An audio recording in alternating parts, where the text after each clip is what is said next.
Assalamualaikum warahmatullahi wabarakatuh. Video pembelajaran kali ini yaitu materi akidah akhlak kelas 10 Madrasah Aliyah. Untuk elemen yaitu elemen akhlak ini di fase E kelas 10 semester 2. Capaian pembelajarannya yaitu peserta didik mampu menganalisis akhlak terpuji, hikmah, ifah, sajaah, dan adalah menghindari akhlak tercela, hubu adunya, hasad, ujub, sombong, ria, dan sifat-sifat turunannya, serta syahwat, godob, licik, tamak, zolim, dan diskriminatif melalui tazkiyatun nufus dengan cara mujahadah dan riadoh, sehingga terbentuk pribadi yang memiliki kesalehan individual dan sosial dalam menjalankan kehidupan berbangsa dan bernegara. Nah, untuk materi yang di sini yaitu tentang menghindari akhlak tercela, hubu adunya, hasad, ujub, sombong, dan ria. Mari kita bahas satu persatu.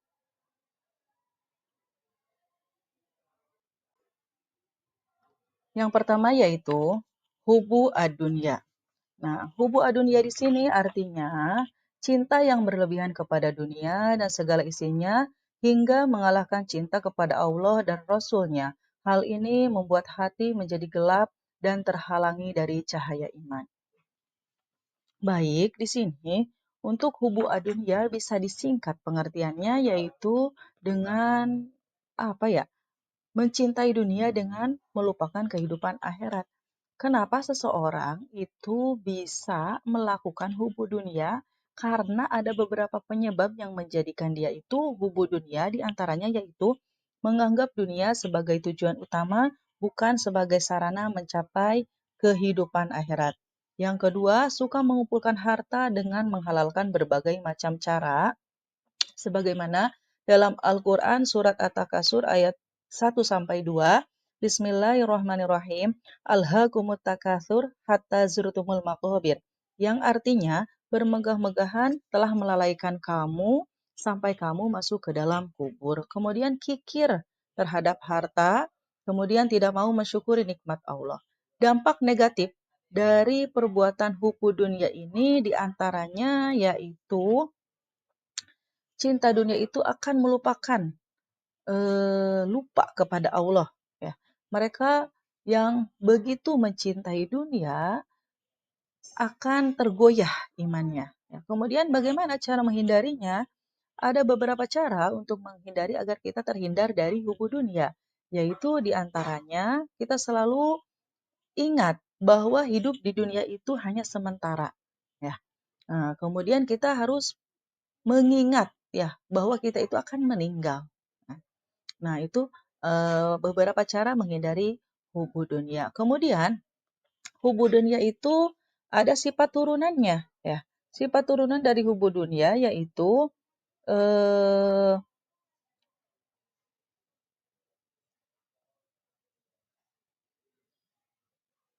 rakus ya, rakus. Ya, kemudian lanjut kita untuk materi yang kedua. Untuk materi yang kedua yaitu tentang hasad. Nah, hasad di sini artinya perasaan dengki dan iri hati terhadap nikmat yang diberikan Allah kepada orang lain. Hal ini menyebabkan hati menjadi sempit dan memicu tindakan negatif seperti menjatuhkan dan mencela orang lain. Baik, untuk dalil nakli dari hasad yaitu a'udzubillahi minasyaitonirrajim. Bismillahirrahmanirrahim. In tamsaskum hasanatun tasum wa in tusibkum sayyi'atun yafrahu biha. Yang artinya di sini yaitu jika kamu memperoleh kebaikan, niscaya mereka bersedih hati.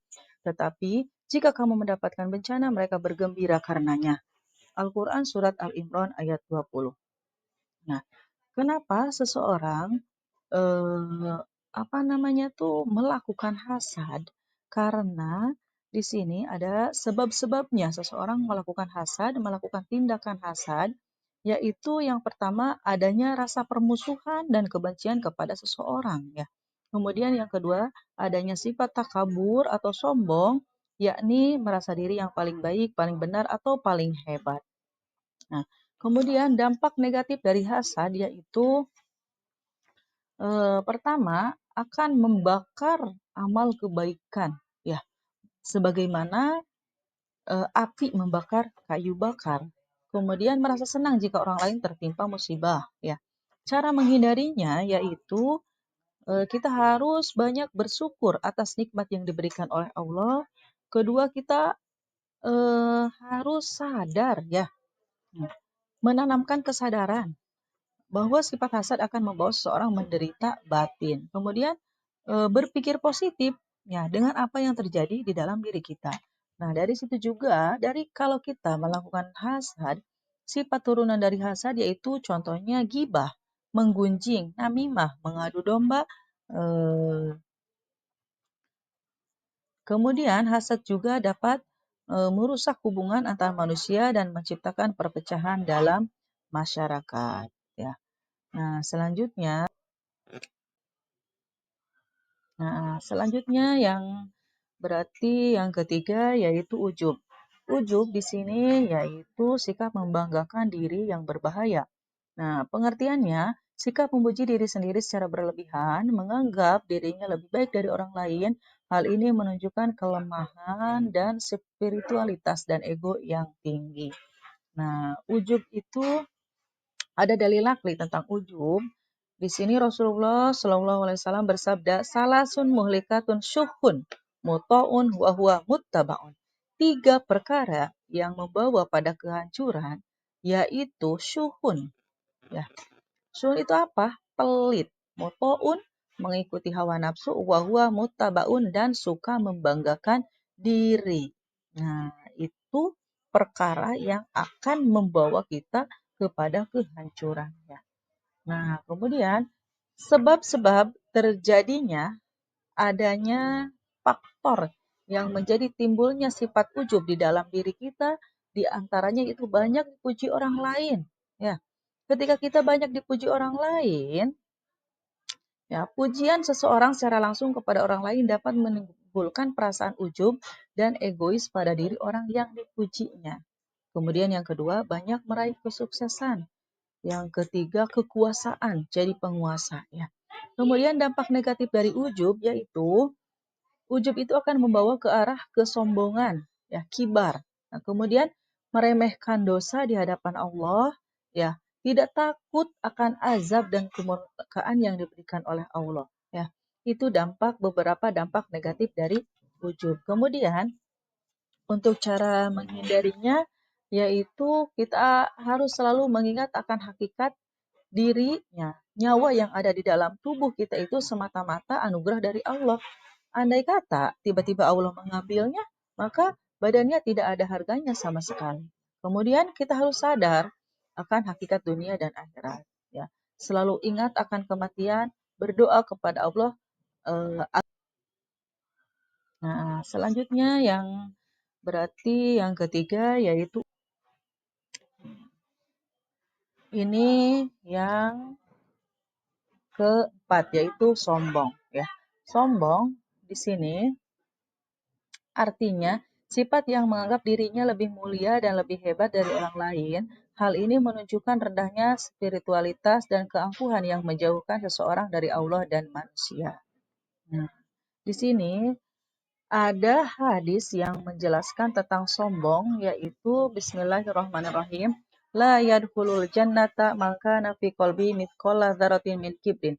Tidak akan masuk surga seseorang yang di hatinya terdapat kesombongan sebesar buah darah. Ya, kecil sekali. Ya, tidak akan masuk surga. Kemudian sebab-sebab kita sombong itu diantaranya yaitu merasa apa yang diucapkan itu benar. Nah, terus gila pujian, merasa banyak ilmu, ya. Dampak negatif dari sombong itu menjadi penghalang masuk surga, membuat orang lain membenci, mendapatkan hukuman di dunia karena ini yang keempat yaitu sombong, ya. Sombong di sini artinya sifat yang menganggap dirinya lebih mulia dan lebih hebat. Nah, yang terakhir yaitu ria, ya. Ria adalah perbuatan yang dilakukan dengan tujuan mendapatkan pujian dan pengakuan dari manusia bukan karena Allah, amalan yang dilakukan dengan ria tidak akan mendapatkan pahala di sisi Allah.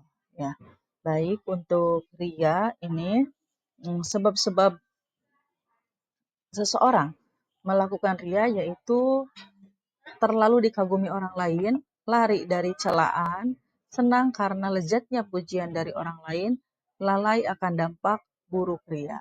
Nah, kemudian dampak negatifnya yaitu ria lebih berbahaya daripada fitnah dajjal ya.